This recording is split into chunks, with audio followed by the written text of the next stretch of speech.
Es gibt ganz heiße Neuigkeiten über unsere geliebte Serie Game of Thrones. Die Fantasy-Mittelalter-Serie lässt nächstes Jahr ja ihre letzte Staffel laufen, das wissen wir ja. Schon lange ist auch bekannt, dass eine Spin-off-Serie von HBO geplant ist. Es ist ja sogar so, dass 5 verschiedene Autoren 5 verschiedene Serien geschrieben haben.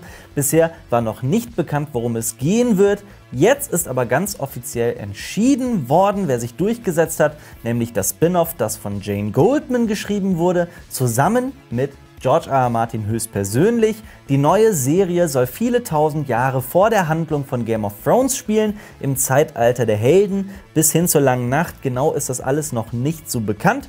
Uns persönlich freut das sehr, weil es nur sehr wenige Hintergrundinformationen über diese Zeit gibt. Erste Spekulationen besagen sogar, dass die Serie bereits im Jahr 2020 starten könnte. Wer weiß, vielleicht geht es hier tatsächlich um den ersten Azor Ahai, der mit seinem Schwert Lichtbringer die Weißen Wanderer zurückgeschlagen hat. Das wäre dann etwa 8000 Jahre vor der Handlung von Game of Thrones. Außerdem wurde bekannt, dass man bei HBO nachdenkt, auch eine der anderen Geschichten zu realisieren. Dafür gibt es aber noch keine konkreten Informationen. Damit ein herzliches Willkommen zu einer brandneuen Folge Cinema News hier auf Cinema Strikes Back. Sam Raimi, der Schöpfer der Tanz der Teufel-Reihe und der Regisseur der Tobey Maguire Spider-Man-Filme, wird einen Mystery-Thriller namens Bermuda Triangle inszenieren. Darin geht es natürlich um das Bermuda-Dreieck. Nun ist die genauere Handlung zum Film bekannt gegeben worden und die ist vollkommen verrückt. Es geht um ein U-Boot, das nukleare Sprengwaffen transportiert und im Bermuda-Dreieck verschwindet. Ein Militäroffizier und ein Physiker öffnen daraufhin ein Wurmloch, das eine mysteriöse Insel offenbart, auf der sie Haie finden und außerdem Wikinger und Nazis, die ebenfalls nach den Atomwaffen suchen. Das klingt sehr verrückt. Und so wird es wahrscheinlich auch sein. Und nun ist auch schon eine der Hauptrollen gefunden worden, nämlich Deadpool-Star Ryan Reynolds. Der wird die Hauptrolle spielen, wahrscheinlich den Physiker, das vermuten wir. Die Dreharbeiten sollen wohl im September beginnen. Das klingt doch so dämlich, dass man den Film unbedingt sehen möchte. Die New Yorker Produktionsfirma A24 ist derzeit in aller Munde. Die Firma bringt einen hochinteressanten, kreativen, außergewöhnlichen Film nach dem anderen heraus. Diese Woche startet zum Beispiel mit Hereditary ein A24 Horrorfilm, den ich persönlich ganz tief ins Herz geschlossen habe. A24 hat aber auch wieder mal auf einem Filmfestival zugeschlagen. Ihr neuer Film, das Drama 8th Grade, also 8. Klasse, hat auf dem Seattle Film Festival den Preis für den besten Film abgeräumt. Der Film wurde geschrieben und inszeniert vom Comedian Bo Burnham, der vor allem durch YouTube bekannt wurde. Auch die Hauptdarstellerin Elsie Fisher hat den Preis für die beste Schauspielerin erhalten. Das klingt doch mal interessant. Es war wohl nur eine Frage der Zeit, dass Netflix eine 3. Staffel zur hocherfolgreichen Serie 13 Reasons Why ankündigen würde, also Tote Mädchen lügen nicht. Und die 3. Staffel soll tatsächlich bereits 2019 auf der Streaming-Plattform veröffentlicht werden und natürlich wieder 13 Folgen beinhalten.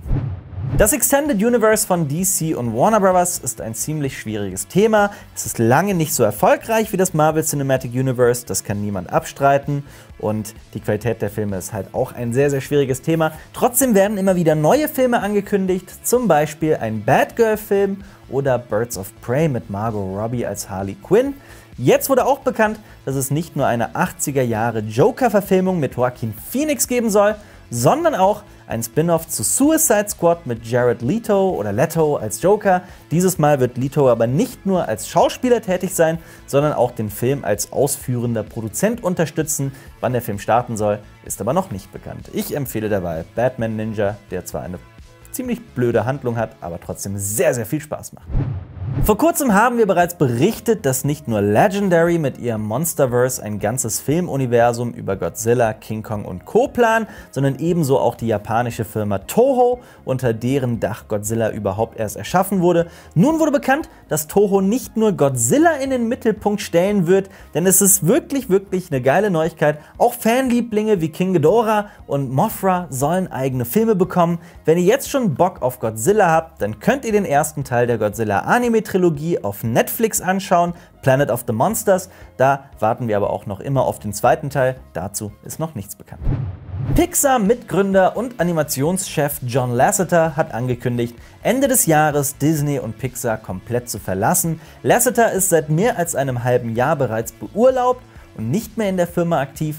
Er ist nämlich von zahlreichen weiblichen Angestellten beschuldigt worden, dass er sie auf unangebrachte Weise belästigt habe. Unerwünschte Umarmungen zählen dazu, Küsschen, und tatsächlich habe er einige Frauen und Angestellte betatscht. Lasseter entschuldigte sich dafür und ging nicht näher darauf ein.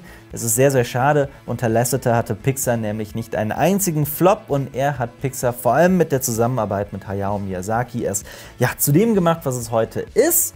Und lange war die Frage, wie John Lasseter zurückkehren soll. Die Frage war lange nicht geklärt. Daraufhin haben Mitarbeiter eine Petition, das ist ein schwieriges Wort, eine Petition gestartet, die verhindern sollte, dass der Pixar-Chef wieder arbeitet. Aber nun wird das nichts mehr. Der nächste Pixar-Film startet übrigens am 27. September 2018 in Deutschland.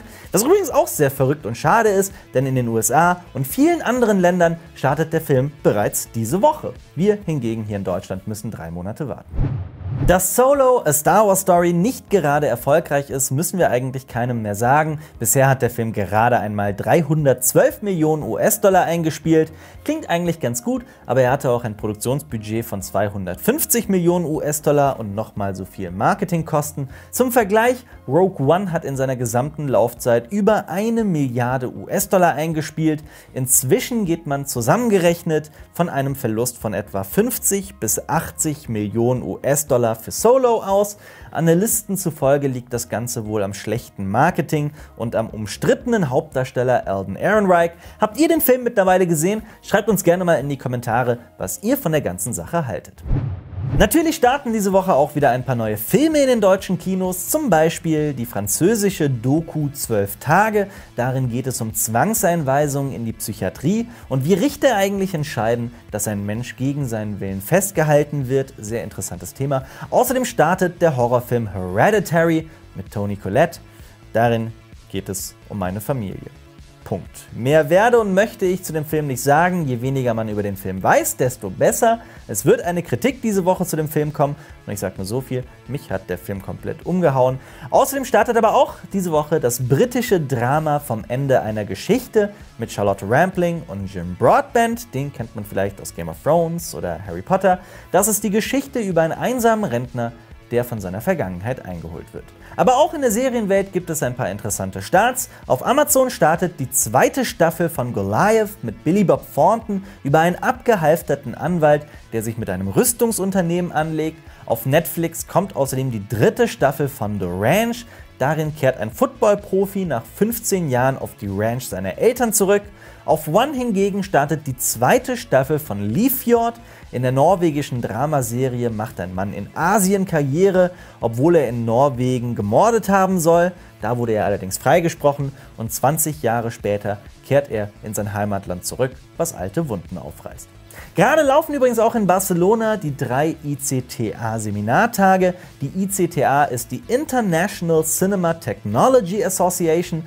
Das ist eine Vereinigung von Firmen, die Kino-Equipment herstellen, bedienen, reparieren und erfinden. Im Rahmen dieser Veranstaltung wurden 3 Kinos des Jahres für ihre ganz außergewöhnliche Technik geehrt. Zum einen gewann das Cinestar 4DX im kroatischen Split, zum anderen das Athena Village World und auch der Zoopalast in Berlin wurde geehrt. Zeitgleich hat die Global Cinema Federation 5 Papiere veröffentlicht mit Themen, die Kinobetreibern besonders auf den Nägeln brennen. Da wurde nämlich vor allem kritisiert, dass Filme nicht lange genug in den Kinos laufen und zu verfrüht ihren Weg ins Home Entertainment und auch auf Streaming-Plattformen wie Netflix finden. Wie seht ihr das? Schreibt uns doch mal in die Kommentare, was so euer Lieblingskino ist, welches Kino wir von Cinema Strikes Back unbedingt mal besuchen sollten und schreibt uns auch mal, was ihr davon haltet, dass Kinobetreiber vor nie zuvor dagewesenen Problemen stehen. Ich freue mich über jeden einzelnen Kommentar, allgemein auch über jedes Abo und jede aktivierte Glocke, denn wir stehen tatsächlich kurz vor den 100.000 Abonnenten und dass wir das nach nicht einmal einem halben Jahr geschafft haben, macht mich unglaublich glücklich. Ihr seid tatsächlich die Besten. Ich weiß, es nervt immer wieder zu sagen, dass Leute abonnieren sollen, aber es bringt ja was. Deswegen nerv ich euch auch damit. Und ihr solltet jetzt auf jeden Fall unser Video vom Samstag gucken. Da sprach ich nämlich über eine ganz, ganz große Studie von einem gewissen James Cutting, der geschaut hat, ob alte Filme tatsächlich langsamer sind als neue Filme. Das ist wirklich ein sehr, sehr interessantes Video. Da solltet ihr mal reinklicken. Ja, und ansonsten hoffe ich, dass wir uns bald wiedersehen hier auf Cinema Strikes Back mit mir, dem Alper.